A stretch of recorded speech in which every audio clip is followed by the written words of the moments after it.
नमस्कार, मी कल्पना. चला नवीन एक रेसिपीमध्ये तुमचे अगदीच मनापासून स्वागत करते. अगदी सोप्या पद्धतीमध्ये कैरीचं लोणचं करून दाखवणार आहे. आणि बघा आता हे लोणचं आहे ना जास्त दिवस टिकत नाही. आता बघा उन्हाळ्यामध्ये ना आपल्याला बघा तोंडी लावण्यासाठी ना हे आपण आहे ना थोड्या क्वांटिटीमध्ये बनवणार आहोत. आता ज्यावेळेस बघा आपल्याला लोणचं बनवायचं असतं ना त्यावेळेस लोणचं कधी बनवायचं तर आपल्या 1 किंवा 2 पाऊस पडल्यानंतरच आपल्याला लोणचं बनवायचं असतं. चला आता इथे बघा लोखंडाची कढई गरम करायला ठेवलेली आहे. त्याच्यामध्ये मोहरीची डाळ घालायची आहे. आता जास्तच घेतलेली मोहरीची डाळ, कारण का खार भरपूर असल्यानं लोणचं खायला पण छान मजा येते. आता आपल्याला 1-2 मिनटं छान भाजून घ्यायची, जास्त पण नाही, अगदी थोडासा ओलसरपणा वगैरे त्याचा असं कमी झाला पाहिजे किंवा कोरडी झाली पाहिजे. चला असो. त्याच्यानंतर इथे बघा आंबे घेतलेले आहे मी, आणि हे आंबे विकत वगैरे आणलेले नाही आहे. गावाला गेली ती, गावाला शेतातूनच आमच्या आंब्यांचे आंबे हे तोडून आणलेले आहे किंवा कैऱ्या. बघू शकता आंबा पण खूप मोठा आहे. आता याचं नाव माहीत नाही मला, पण शक्यतो हा राजापुरी आंबा असेल. बघू शकता आता हा एक आंबा आहे ना अर्धा किलोचा एक आंबा आहे, इतका मोठा आंबा आहे. आता याच्यातले मला ना जितक्या कैऱ्या पाडायच्या तितक्याच मी पाडून घेणार आहे. आता बघू शकता. आता पहिले काय केलं मी, हे आंबे आहे ना गावावरून आणल्यानंतर आहे ना चांगले रात्रभर आणि दिवसभर पाण्यामध्येच ठेवले. ते गावाला बघा गेली ती, झाडाचे अगदी तोडून आणले आणि आणल्यानं लगेच मी ते पाण्यामध्ये ठेवले. ते म्हणजे कसं कैरी ना किंवा आंबा तो असा पिवळा पडत नाही किंवा लूज पडत नाही असं. त्याच्यामुळे आहे ना आपल्याला आहे ना लोणचं जर घालायचं असेल ना तर मग बघा कैऱ्या जर आणल्या ना विकत वगैरे तुम्ही, तर मग लगेच आणल्या पाण्यामध्ये ठेवायच्या. आता तुम्हाला वेळ नाही भेटला तर तुम्ही 1 दिवस 2 दिवस 3 दिवस पाण्यात ठेवू शकता, काही प्रॉब्लेम नाही, पण अशाच वरती ठेवायच्या नाही. चला आता इथे बघा हा आंबा आहे ना छान झालेला आहे, म्हणजे तयार झालेला आहे. हे बघा खूप कडक आहे आतमधली तिची, ते गाभा पण म्हणतात किंवा कोय म्हणतात. आता इथे बघा मी ना आंबे स्वच्छ असे धुवून घेतले, म्हणजे पाण्यातच ठेवले तिथे रात्रभर, आणि त्याच्यानंतर मग ते स्वच्छ असे पुसून घेतले सुक्या कपड्याने, आणि त्याच्यानंतर आता इथे मी कापायला घेतलेला आहे. आता बघू शकता हा आंबा आहे ना, हे बघा आतली ही कोय आहे ना ती काढून घ्यायची. आता इथे मी फक्त 2च आंब्यांचं लोणचं टाकणार आहे. आता हे बघा, आणि आंबे पण मोठे आहे, अर्धा किलोचा एक आंबा आहे. चला, आणि खाण्यासाठी ना खूप छान आहे हा आंबा.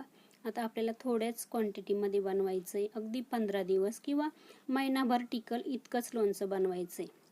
आता मी काय करणार आहे, हे बघा याच्यातलं आहे ना म्हणजे 1 किलोचं बनवणार आहे, पण मग त्याच्यातून आता थोडं मी खाणार आणि बाकीचं माझे गावचे घरचे माणसं आहे ना त्यांच्यासाठी मी पाठवून देणार आहे. म्हणजे कसं शेतामध्ये पण रोज जावं लागतं किंवा मग गडी वगैरे असतात, मग त्यांच्यासाठी थोडंसं आता सध्या टाईमपास म्हणून मी पाठवून देणार आहे गावाला. चला आता इथे बघा हे अशी ह्या पद्धतीने सुरीनं मी छोटे छोटे आकाराचेच आपल्याला असे तुकडे करायचे, जास्त मोठे नाही करायचे, कारण का मध्ये पण मग असं मुरल्या जात नाही लोणचं. हे बघा, आणि खूप महत्त्वाची तुम्हाला टिप्स सांगणार आहे.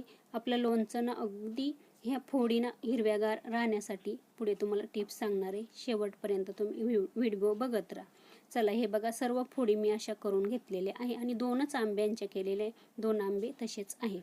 चला आता त्याच्यानंतर आहे ना आपल्याला फोडणी करायची. आता इथे मी तेल पहिले एकदम कडकडीत असं गरम करून थोडंसं कोमट करून घेतलेलं आहे. जास्त पण गरम नसावं तेल, कारण का आपल्याला हे जे मसाले ते जाळायचे नाही, चला, किंवा करपायचे नाही. आता त्याच्यामध्ये बघा थोडी मेथी टाकली किंवा थोडी लवंग टाकली, त्याच्यानंतर इथे थोडीशी बडीशेप टाकली, थोडासा लसूण ठेचून टाकलेला आहे, आणि इथे हिंग टाकला आहे. तेल कोमट आहे. त्याच्यानंतर इथे आपल्याला धना पावडर टाकायची आहे, त्याच्यानंतर हळद पण टाकून घ्यायची. आता इथे लाल तिखट टाकायचं आहे. जास्त साहित्य पण नाही लागत त्याला, कमी साहित्यामध्येच आपण बनवणार आहोत.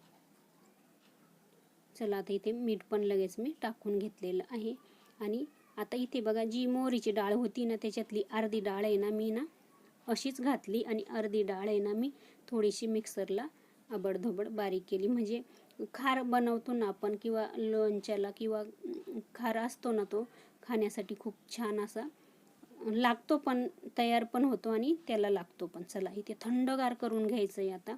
बघू शकता फोडणी तयार झालेली आहे बघू शकता आणि पूर्ण थंड होऊ द्यायची, अजिबात गरम नसावी किंवा कोमट पण नसावी. आता इथे बघा तुम्हाला मी बोट लावून दाखवते, एकदम थंड झालेली आहे बघू शकता.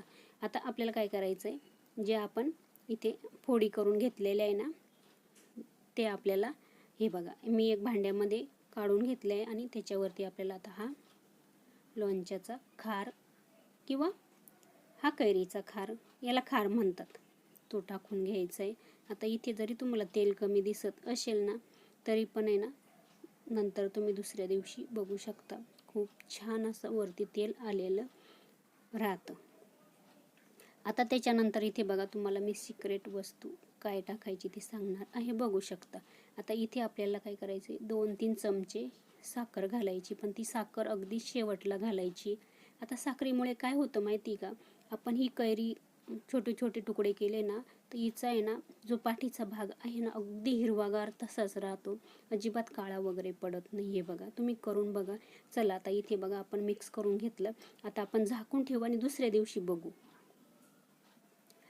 हे बघा बघू शकता आता इथे दुसरा दिवस झालेला आहे आणि तेल अजिबात दिसत नव्हतं. तुम्ही आता बघू शकता दुसऱ्या दिवशी खूप तेल याला वरती आलेलं आहे. चला आता आपण काय करू, काचेच्या बरणीमध्ये आपण भरून ठेवू आणि फ्रीजमध्ये ठेवलं तर जास्त दिवस राहतं आणि बाहेर ठेवलं तर अगदी 15 दिवस किंवा महिनाभर राहू शकतं, याच्यावर राहत नाही हे लोणचं. चला रेसिपी संपूर्ण बघितल्याबद्दल मनापासून तुमचे खूप खूप खूप धन्यवाद.